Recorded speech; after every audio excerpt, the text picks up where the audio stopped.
One of the most exciting scientific findings of the past half-century has been the discovery of widespread trophic cascades.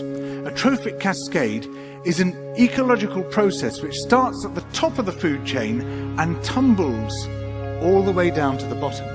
And the classic example is what happened in the Yellowstone National Park in the United States when wolves were reintroduced in 1995. Now, we all know that wolves kill various species of animals, but perhaps we're slightly less aware that they give life to many others. Before the wolves turned up, they'd been absent for 70 years.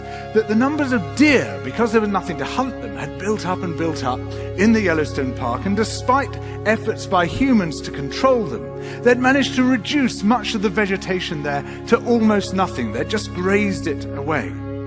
But as soon as the wolves arrived, even though they were few in number, they started to have the most remarkable effects. First, of course, they killed some of the deer, but that wasn't the major thing. Much more significantly, they radically changed the behavior of the deer. The deer started avoiding certain parts of the park, the places where they could be trapped most easily, particularly the valleys and the gorges. And immediately those places started to regenerate. In some areas, the height of the trees quintupled in just 6 years. Bare valley sides quickly became forests of aspen and willow and cottonwood. And as soon as that happened, the birds started moving in. The number of songbirds and migratory birds started to increase greatly. The number of beavers started to increase because beavers like to eat the trees. And beavers, like wolves, are ecosystem engineers. They create niches for other species. And the dams they built in the rivers provided habitats for otters and muskrats and ducks and fish and reptiles and amphibians.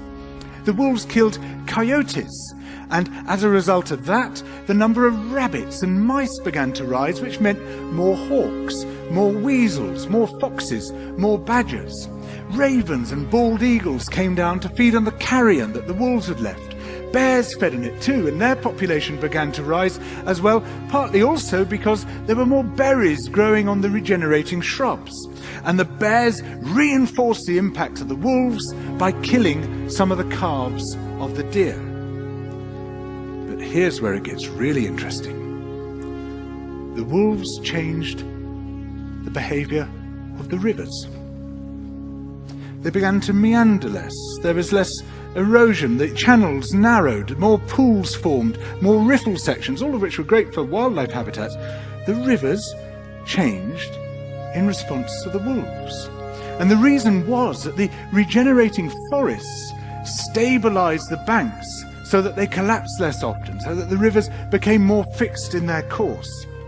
Similarly, by driving the deer out of some places and the vegetation recovering on the valley sides, there was less soil erosion because the vegetation stabilized that as well.